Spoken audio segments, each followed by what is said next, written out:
நம்ம எல்லாருக்கும் ஒரு கனவு இருக்கும்.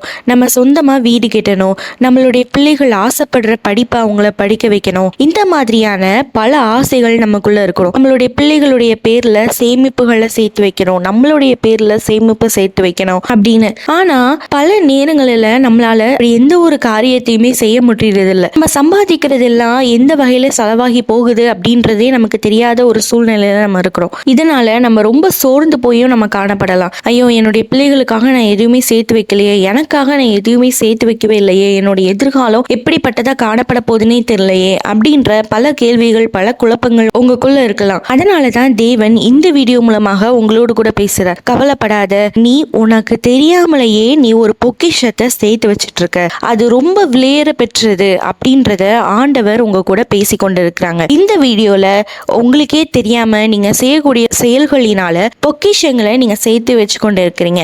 அந்த பொக்கிஷங்கள் என்ன அப்படின்றத பத்தி தான் இந்த வீடியோல நம்ம டீட்டெயிலா பார்க்க போறோம். இந்த வீடியோவை நீங்க ஸ்கிப் பண்ணாம கடைசி வரைக்கும் பாருங்க. ஏன்னா இதுல நான் சொல்ல போற இந்த 3 பொக்கிஷமும் நம்முடைய வாழ்க்கையில கண்டிப்பா இருக்கணும்.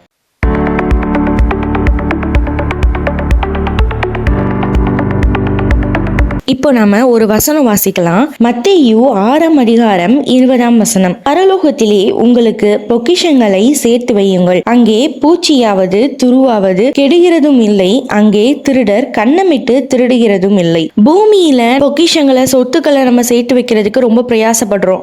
ஆனா பூமியில செய்யக்கூடிய செயல்களினால உங்களுக்கே தெரியாம நீங்க பரலோகத்துல சில பொக்கிஷங்களை சேர்த்து வச்சு கொண்டு இருக்கீங்க. அந்த பொக்கிஷங்களை பூச்சியும் துரும்பும் எதுவும் சேதப்படுத்தாது. இன்னொன்னு, திருடனும் அதை கண்ணமிட்டு எப்படி அந்த பொக்கிஷத்தை திருடலாம் அப்படின்னு அவன் அதை யோசனை பண்ணவும் மாட்டான், அதை திருடவும் மாட்டான். அது ரொம்ப சேஃபா பாதுகாப்பா இருக்குது. இப்போ நீங்க கேட்கலாம், பரலோகத்துல பொக்கிஷங்களை சேர்த்து வச்சு இருக்கு, நான் பூமியில வாழ்றப்போவே என்கிட்ட எதுவுமே இல்லை, நான் ரொம்ப கஷ்டத்துல ஒரு வேதனையில தான் இருக்கேன், அப்படி இருக்கிறப்போ பரலோகத்துல பொக்கிஷங்களை சேர்த்து வைக்கிறதுனால என்ன ஆக போகுது அப்படின்னு சொல்லி நீங்க கேட்கலாம். நம்ம பூமியில வாழ போறது கொஞ்ச நாள் தான், ஆனா பரலோகத்துல தான் நம்ம நித்திய காலமா வாழ போறோம். அப்போ அந்த நித்திய காலமா நம்ம சந்தோஷத்தோடு வாழ்கிறதுக்கு நம்ம பரலோகத்துல பொக்கிஷங்களை சேர்த்து வைக்க வேண்டியது ரொம்ப ரொம்ப ஒரு முக்கியமான ஒரு விஷயமாக காணப்படுது. இந்த நாள்ல நம்ம சந்தோஷத்தோடு பரலோகத்துல நம்ம எவ்வளவு விதமான ஒரு பொக்கிஷங்களை நம்ம சேர்த்து வச்சிருக்கோம் அப்படின்றத இந்த வீடியோல நம்ம பார்க்கலாம். முதலாவதா நம்ம என்னன்னு சொல்லி பார்த்தோம் அப்படின்னா, நம்ம செய்யற செயல்களினால நமக்கே தெரியாம விலையேற பெற்ற கற்களை நம்ம பொக்கிஷமாக பரலோகத்துல நம்ம சேர்த்து வச்சு கொண்டு இருக்கிறோம். நாம உலகத்துல இருக்கிறப்போ பல சூழ்நிலைகள் நம்ம வாழ்க்கையில வந்திருக்கும். இனி அவ்வளவுதான் அப்படின்ற மாதிரியான சூழ்நிலைகள்லாம் வந்திருக்கும். ஆனா அப்படிப்பட்ட அந்த ஒரு சூழ்நிலையிலையும் நம்ம தேவன் மீது விசுவாசம் உள்ளவர்களா, தேவன் மீது நம்பிக்கை உள்ளவர்களா நம்ம காணப்படுவோம். பல நேரங்களில நம்ம ஆண்டவரை தேடுகிறதற்காக, நீ ஆண்டவரே ஆண்டவர்னே சொல்லிக்கிட்டே இருக்க அப்படின்னு சொல்ற அந்த ஒரு காரணத்துக்காகவே உங்களை ஒதுக்கி வச்சிருப்பாங்க. உங்களுடைய குடும்பத்துல உங்களை ரொம்ப டார்ச்சர் பண்ணுவாங்க. கொடுமைகள்லாம் நீங்க நிறைய சந்திச்சிருப்பீங்க. ஆனாலும் நீங்க ஆண்டவருடைய நாமத்தை மறுதலிக்காம, ஆண்டவர் தான் எனக்கு எல்லாமே, எந்த சூழ்நிலை வந்தாலும், யார் என்னை விட்டு போனாலும் பரவாயில்ல, ஆண்டவர் மட்டும் என் கூட இருந்தா போதும் அப்படின்ற அந்த ஒரு விசுவாசத்தோட நீங்க இருப்பீங்க இல்லையா? அந்த ஒரு கிரியைகளுக்காக தான் பரலோகத்துல இந்த விலை உயர்ந்த கற்கள் அப்படின்ற ஒரு பொக்கிஷம் பரலோகத்துல சேர்த்து வைக்கப்படுது. நம்ம ஒரு வசனத்துல வாசிக்கலாம். ஏசாயா 54ஆம் அதிகாரம் 11-12ஆம் வசனம். சிறுமைப்பட்டவளே, பெருங்காற்றில் அடிக்கப்பட்டவளே, தேற்றரவற்றவளே, இதோ நான் உன் கற்களை பிரகாசிக்கும்படி வைத்து நீல ரத்தினங்களை உன் அஸ்திபாரமாக்கி உன் பலகணிகளை பளிங்கும் உன் வாசல்களை மாணிக்க கற்களும் உன் மதில்களை எல்லாம் உச்சிதமான கற்களும் ஆக்குவேன். இந்த வசனத்துல பாத்தீங்க அப்படின்னா அவ்வளவு அழகா ஆண்டவர் சொல்லியிருப்பாரு. அதாவது சிறுமைப்பட்டவளே, வாழ்க்கையில நீ ரொம்ப ஒரு சிறுமைப்பட்ட இருக்கக்கூடிய ஒரு சூழ்நிலையில நீ காணப்படுவீங்க. ரெண்டாவது, பெருங்காற்றினால அடிக்கப்பட்ட எப்படி இருக்கும்? நம்ம வாழ்க்கையில எதுவுமே இருக்காது, பெருங்காற்றில் எல்லாமே அடிக்கப்பட்டு சேதமாயிருக்கும். நம்மளே எப்படியோ இருப்போம். அப்படிப்பட்ட ஒரு சூழ்நிலையில இருப்பீங்க. உங்களை ஆறுதல் படுத்த கூட யாருமே இருக்க மாட்டாங்க. இப்படிப்பட்ட சூழ்நிலையிலையும் நீங்க தேவன் மீது நம்பிக்கையோடு, தேவன் பார்த்துப்பாரு அப்படின்னு சொல்லி நீங்க இருந்தீங்க அப்படின்னு சொல்லி சொன்னா, அப்போ அதுக்கு கீழே சொல்லப்பட்டிருக்கக்கூடிய அந்த ஒரு பொக்கிஷங்களை எல்லாம் நீங்க பரலோகத்துல சேர்த்து வச்சு கொண்டு இருக்கிறீங்க. அதாவது நீல ரத்தினங்கள், மாணிக்க கற்கள், உச்சிதமான கற்கள், இது எல்லாத்தையுமே நீங்க என்ன பண்ணிட்டு இருக்கீங்கன்னா சேர்த்து வச்சிட்டு இருக்கீங்க பரலோகத்துல. ஸோ இன்னைக்கு இந்த வீடியோவை பார்த்துட்டு இருக்கிற நீங்களும் உங்க வாழ்க்கையில இப்படி அடுத்தடுத்த பிரச்சனைகளோடு ஒரு சோர்ந்து போய் இந்த வீடியோவை பார்த்துட்டு இருந்தீங்கன்னா இந்த நாள்ல நீங்க ரொம்ப சந்தோஷப்படுங்க. ஏன்னா உங்களுக்கே தெரியாம நீங்க பரலோகத்துல இவ்வளவு ஒரு வெளியேற பெற்ற ஒரு பொக்கிஷத்தை நீங்க சேர்த்து வச்சிட்டு இருக்கீங்க.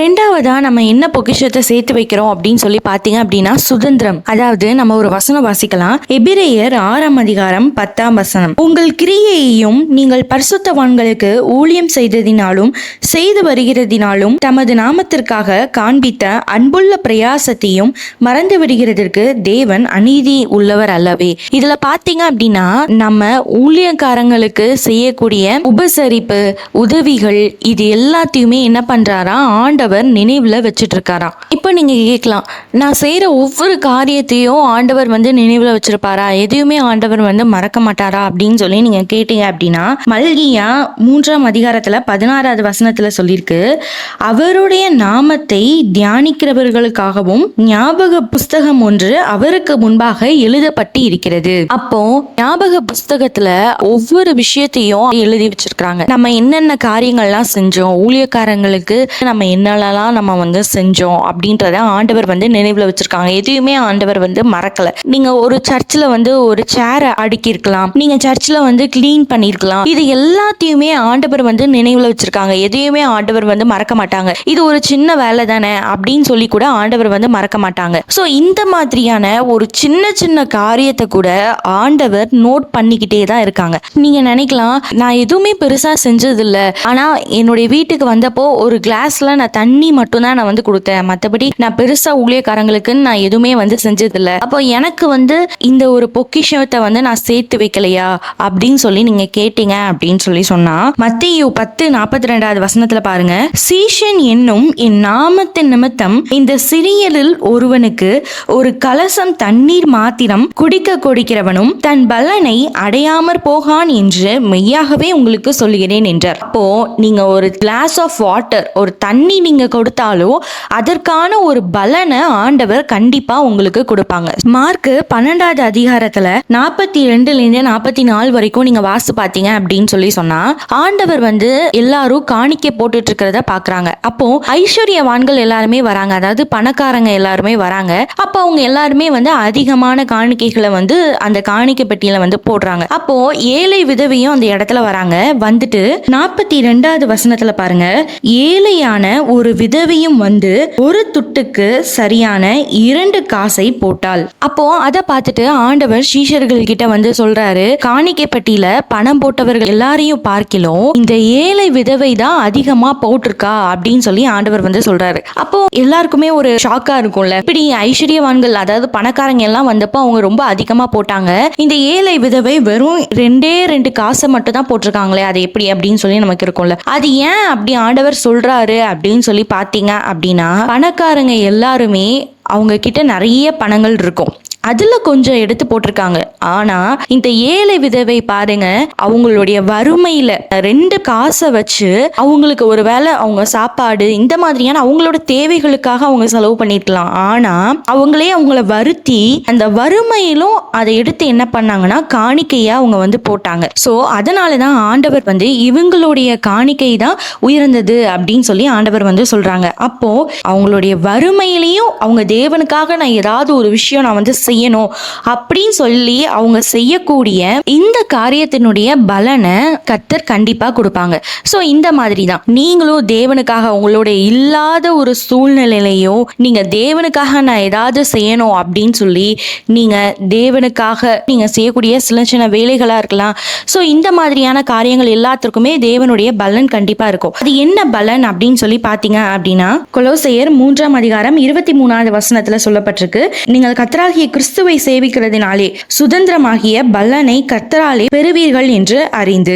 அப்போ பரலோகத்துல சுதந்திரம் அப்படின்ற ஒரு பலனை நீங்க கண்டிப்பா பெறுவீங்க. சுதந்திரம் அப்படின்னா என்ன அப்படின்னு சொல்லி கேட்டோம் அப்படின்னா, இங்க நம்ம உலகத்துல இருக்கிறப்போ தலைமுறையா சில சொத்துக்கள் இது எல்லாமே வரும் பாத்தீங்களா, அதே மாதிரி பரலோகத்துல நம்ம வாழ்வதற்கான ஒரு சுதந்திரம், அப்படிப்பட்ட அந்த ஒரு பாக்கியத்தை நம்ம பெறுவோம் அப்படின்றதுதான் இந்த வசனத்துல சொல்லியிருக்காங்க. சோ நீங்க தேவனுக்காக செய்யக்கூடிய ஒவ்வொரு காரியத்துக்கான பலனாக பரலோகத்துல சுதந்திரம் அப்படின்ற ஒரு பொக்கிஷம் உங்களுக்காக வைக்கப்பட்டிருக்கிறது. சின்ன சின்ன காரியங்கள் நான் செய்யறேன், ஆனாலும் எனக்கு எந்த ஒரு கிரெடிட்ஸுமே கிடைக்க மாட்டேங்குது, எல்லாரும் என்னை ஒதுக்க தான் செய்யறாங்க, என்னை இன்னும் தப்பா தான் என்ன பேசுறாங்க, நான் செய்யற ஒவ்வொரு நல்லதுமே அவங்களுடைய கண்களுக்கு தெரியவே மாட்டேங்குது, அதுல ஒரு குறைகளை தான் அவங்க கண்டுபிடிச்சிட்டே இருக்காங்க அப்படின்னு சொன்னா நீங்க அதை குறித்து நீங்க வருத்தப்படாதீங்க. ஏன் அப்படின்னா தேவன் அந்த ஒவ்வொரு காரியத்தையும் பார்த்துட்டே தான் இருக்கார். அதனுடைய பலனாக பரலோகத்துல உங்களுக்கான சுதந்திரம் வைக்கப்பட்டு இருக்கிறது.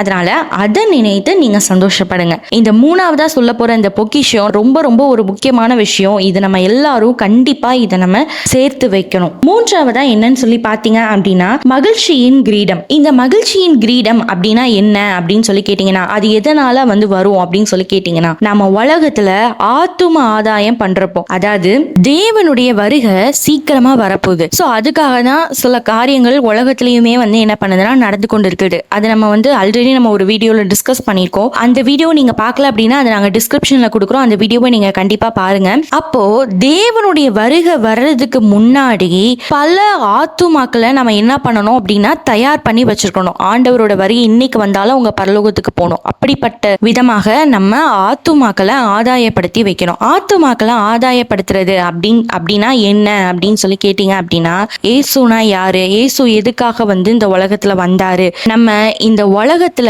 வாழ்றத பொறுத்துதான் நம்ம நித்திய காலமா பரலோகத்துல வாழ்வோம் அப்படின்ற அந்த ஒரு சுவிசேஷத்தை என்ன பண்ணணும் அப்படின்னா நிறைய பேருக்கு நீங்க சொல்லணும். அதுதான் என்னன்னா ஆத்தும ஆதாயம். அப்படி நீங்க சொல்லி அவங்க ஒவ்வொருத்தங்களையும் நீங்க ஆண்டவருக்குள்ளாக நீங்க வழி நடத்தணும். இந்த மாதிரி நீங்க செஞ்சீங்க அப்படின்னு சொல்லி சொன்னா இதனுடைய பலன் என்ன அப்படின்னு சொல்லி நீங்க கேட்டீங்க அப்படின்னா, 1 தெசலோனிக்கேயர் 2ஆம் அதிகாரம் 19-20 வசனம், எங்களுக்கு நம்பிக்கையும் சந்தோஷமும் மகிழ்ச்சியின் கீதமுமாய் இருப்பவர்கள் யார்? நம்முடைய கர்த்தராகிய இயேசு கிறிஸ்து வரும்போது அவருடைய சன்னிதானத்திலே நீங்கள் அல்லவோ அப்படி இருப்பீர்கள், நீங்களே எங்களுக்கு மகிமையும் சந்தோஷமுமாய் இருக்கிறீர்கள். இந்த வசனத்துல சொல்லியிருக்கு பாருங்க, மகிழ்ச்சியின் கிரீடம். அதாவது நம்ம ஒவ்வொரு ஆத்தும ஆதாயம் பண்றப்போம், அந்த ஒவ்வொரு ஆத்துமாக்களோ பரலோகத்துல தேவனுக்கு முன்பாக நிக்கிறப்போ அவங்க எல்லாருமே எப்படி இருப்பாங்களாம், மகிழ்ச்சியின் கிரீடமா அவங்க இருப்பாங்களாம். சோ இந்த ஒரு பொக்கிஷத்தை தான் நம்ம சேர்த்து வைக்கணும். இந்த ஒரு பொக்கிஷம் தான் ரொம்ப ரொம்ப ஒரு விலையேற பெற்ற ஒரு பொக்கிஷம்.